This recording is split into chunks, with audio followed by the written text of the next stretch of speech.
What is the impact of South Africa announcing that it will be laying complaint with the International Criminal Court, and where to from here following yesterday's debate in Parliament? We are now joined by SABC News International News Editor Sophie Mokoena. Good morning. Thank you so much for making time for us. We just saw what's happening outside the Israeli embassy. We saw what was happening yesterday inside Parliament. And then, of course, that announcement that was made by the president while he was in Qatar. What has the response been to the president asserting, one, that a genocide is being carried out in Gaza, and Gaza is a concentration camp, and then on top of that, the support that South Africa is giving in support of other countries as well that are saying that a complaint must be lodged against the Israeli government? I think the announcement did get a huge support, particularly from countries that are supporting the Palestinians, because you have a huge number of countries supporting the Palestinian, because you know where this thing started, and because the powerful countries, including the United States of America, have been dragging this issue in terms of pushing Israel to engage with the Palestinians to find a lasting solution of a two-state solution. Therefore, even the resolutions that were passed by the United Nations Security Council and the General Assembly violated by Israel. And therefore, people are saying this is the only way to do it, because one, these institutions are meant to resolve the world challenges. And therefore, doing this, it's part of trying to find a solution, because you have the International Court of Justice that is already handling this matter, that is between Palestine and Israel, and it has to be before the court in February. Now, in relation to the ICC deals with individuals.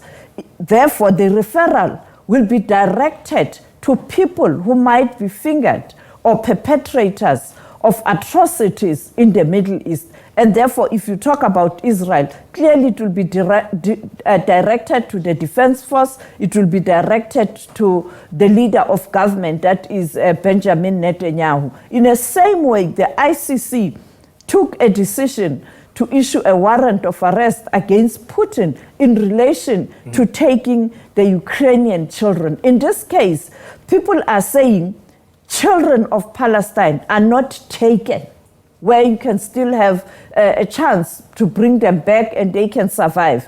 But here, they have been killed, and therefore there must be accountability. So there's traction in terms of how South Africa is handling this thing, because the reality is these institutions are meant to resolve the problems, and Israel will have a chance to state their case. Yeah. The United Nations Security Council resolution recently, the text there being sponsored by Malta, UK abstained, the US abstained, Russia also abstained. But what that also allowed was for that resolution actually to be passed. Considering that it's the first resolution that we've seen relating to Israel, the Palestinian war, since 2016, what's the significance of that before we move to issues relating to how South Africa is dealing with that? The sympathy is shifting. On the 7th of October, the whole world, majority of people of the world and governments and leaders really felt that what happened there was unjust, and there was supposed to be action against the perpetrators of those horrible scenes where people were killed at a festival.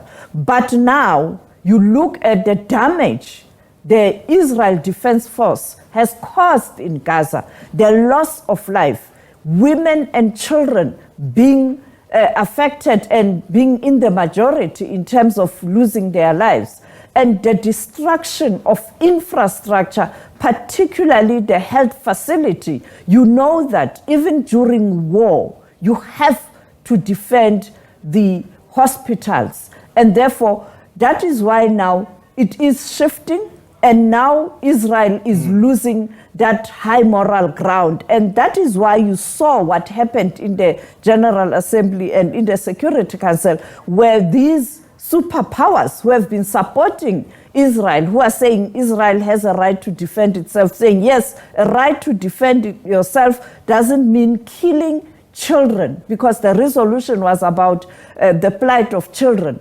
And therefore, abstention, it's neither support nor condemn.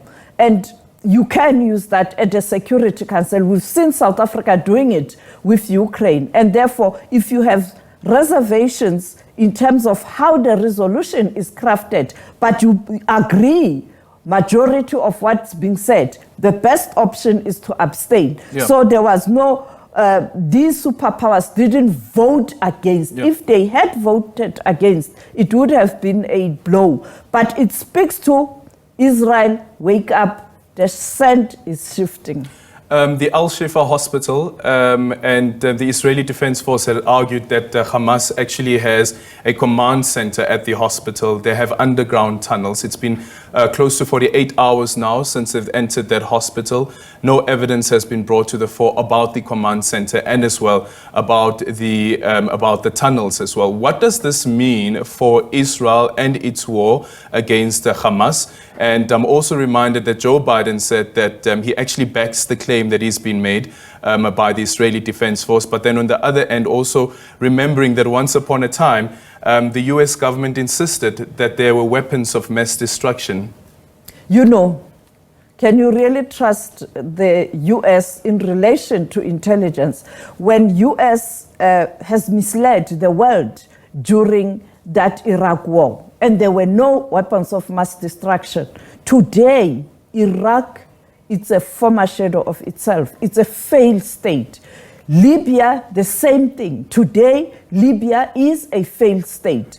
And now, even recently, Biden said beheading of children did happen. And then he had to retract.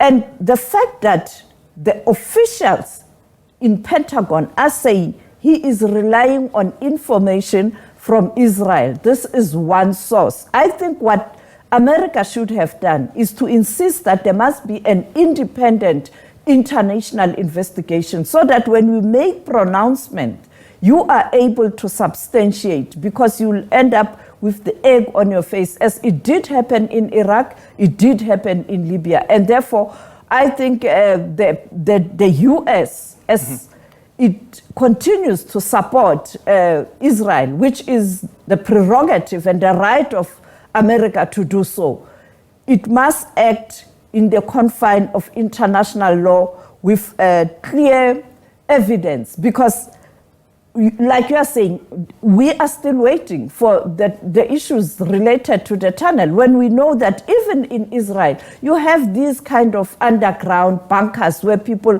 always hide themselves, because that area, that region is very, very volatile. And also, Hamas, on the other hand, yesterday they had a media briefing where they pointed out, arguing and saying Israel is lying. They also had videos. And with the currently a challenge of technology and artificial intelligence, it is very difficult. That is why even as media, we have to take time to ensure that we have proper information. Because the very same Israel Defense Force doesn't allow other media, unless you are embedded and they check your story, they check your visuals. You can imagine the Defense Force of South Africa editing your story. Who can trust you and who can trust your Final one as we wrap up. Of course, on Tuesday, the National Assembly sitting down to vote on that motion that has been brought by the EFF. What's your take on it? Do you see it passing, considering, of course, that they also have the support of the ANC? I spoke to the EFF yesterday. They say they are optimistic. It's promising. So let's wait and see on Tuesday, because if that happens, it is going to be a big international story. And when you look at South African politics, particularly between the former liberation organizations and the breakaway, they always speak in one voice at international fora or issues that are international nature. There's synergy in relation to the foreign policy. And therefore, I can see this motion not going through, because with the ANC numbers, the EFF numbers, and other parties, we saw yesterday smaller parties supporting the motion, I think it is a done deal.